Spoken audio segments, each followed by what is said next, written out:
La musique.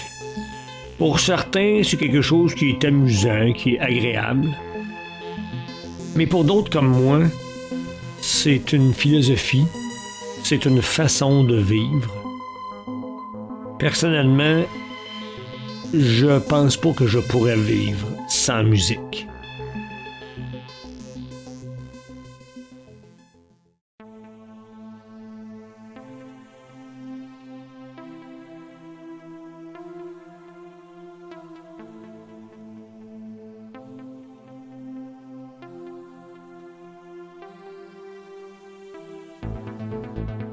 Bonjour à toutes et tous et bienvenue à ce 13e épisode du défi J'envoie. 31 épisodes en 31 jours. Aujourd'hui, on nous a demandé de faire un épisode avec de la musique tout le long. C'est ce que je vais faire, mais pas comme c'est souhaité.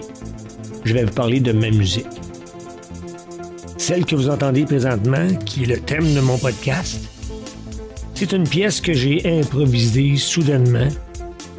J'avais acheté un synthétiseur professionnel parce que j'aimais la touche piano, les 88 notes, puis je voulais faire des effets, mais je faisais rien.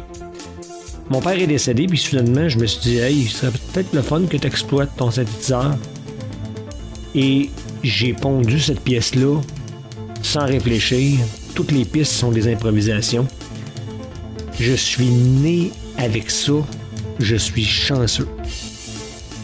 Mais comment ça a commencé? C'est étrange. Moi, j'aimais la musique depuis que je suis jeune, évidemment. Je suis devenu batteur, puis sans plus, là. J'étais pas un vrai musicien. Oui, j'écoutais la trame sonore de Star Wars quand j'étais jeune. J'écoutais du Tchaïkovski, puis je rêvais d'être un chef d'orchestre. Mais j'ai jamais fait l'effort de comprendre la musique, de lire la musique. D'ailleurs, je faisais pas les cours de musique parce que j'étais trop paresseux.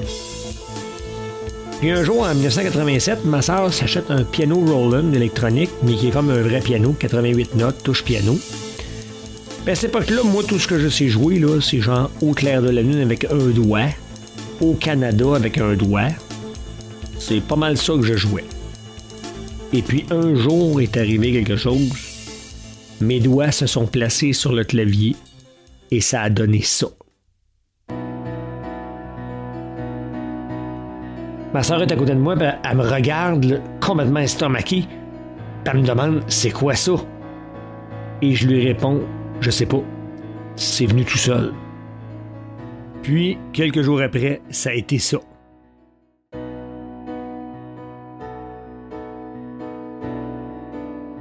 Et à partir de là, je me suis mis à composer toutes sortes de pièces. Je savais pas jouer. Comme vous entendez, la main gauche est juste un accord plaqué. Je sais pas jouer avec ma main gauche à cette époque-là. Mais j'ai fait des dizaines de pièces super belles. Puis après ça, j'ai commencé à développer ma main gauche. Ah! Là, j'ai sorti des pièces qui étaient un peu plus développées. Et ça n'a jamais arrêté. Puis un jour, je suis parti en couple. Bon, j'avais un enfant, ma blonde. Il n'y a pas de piano chez nous. Mais quand je allais chez mes parents, des fois, je jouais un peu sur le piano de ma soeur, mais sans plus, j'enregistrais plus. Et un jour, ben, je me suis séparé. Puis il y avait quelque chose qui me manquait cruellement, c'était la musique. Puis j'ai acheté un piano. Je me suis mis à recomposer. Des dizaines de pièces. Des centaines de pièces. Ça allait tellement bien, mais tellement bien. Mais il y avait aussi la batterie qui me manquait. Parce que j'avais une batterie chez mes parents, mais comme j'étais en appartement, depuis 1992, je n'avais plus de batterie. Puis je magasinais les batteries électroniques. Puis finalement, j'en ai acheté une. Une Roland. Un module intermédiaire avec des pads professionnels. Puis j'ai découvert le synthétiseur MOXF8 de Yamaha qui m'a fait craquer. Et je l'ai acheté. Et ça, c'est la musique que je fais aujourd'hui avec ces deux instruments-là.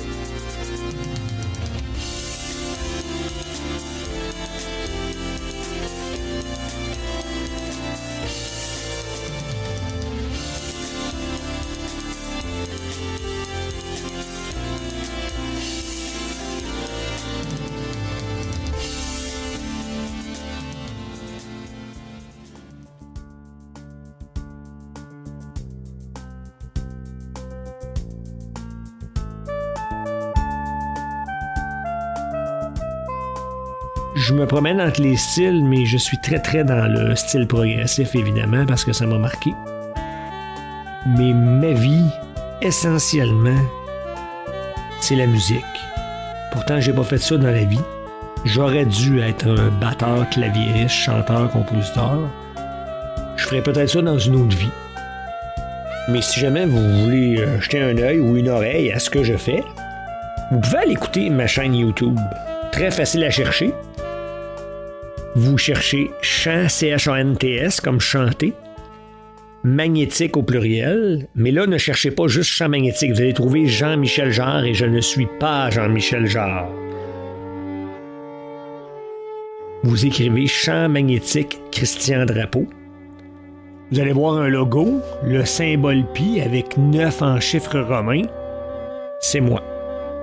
De toute façon, j'ai mis l'adresse de ma chaîne dans le descriptif de l'épisode. Vous pourrez entendre la musique là. Et dites-vous que toutes les pièces que j'ai mises sur ma chaîne, ainsi que celles que vous avez entendues lors de cet épisode, ne sont que des improvisations. Ce ne sont pas des pièces travaillées.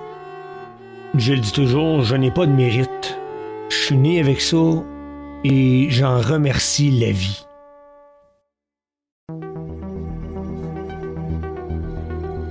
Je voudrais vous raconter quelque chose juste avant de terminer.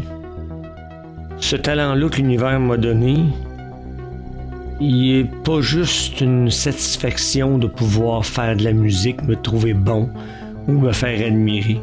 Non. À un moment où j'allais très mal dans ma vie, le fait que je compose a sauvé ma vie. Pas que j'avais des tendances suicidaires, non, pas du tout.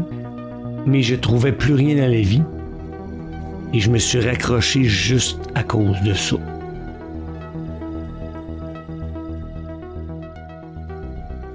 J'ai été honoré de pouvoir vous présenter ma musique. J'espère que l'écoute de mes pièces vous a apporté quelque chose et que ça vous a plu. Non, je prétends pas être un grand compositeur, mais si un jour ma musique peut apporter quelque chose à quelqu'un, je vais être le gars le plus heureux du monde.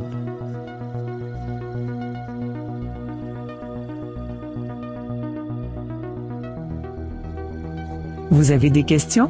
Vous désirez parler avec Christian? Les rencontres en personne, via téléphone et l'application Zoom sont possibles. Peu importe la raison, écrivez-nous à ni Dieu ni diable, sans espace ni point, @proton.me. Vous trouverez tous les détails pour nous joindre dans le descriptif de l'épisode courant. Nous serions honorés d'avoir votre retour à propos de notre podcast et de son contenu, sinon que de simples salutations de votre coin du monde. Et n'ayez crainte, nous ne publierons pas vos messages ni ne divulguerons votre nom, à moins que vous nous le demandiez expressément. De plus, vous pouvez nous trouver sur Facebook. Cherchez dans les personnes, Christian, ni Dieu ni diable. Vous verrez notre logo hexagonal, bleu et vert. Vous pouvez aussi vous inscrire à l'infolettre appelée newsletter pour être avisé des publications d'épisodes ou recevoir d'autres communications. Si vous êtes intéressé à partager votre expérience en tant qu'invité, écrivez-nous.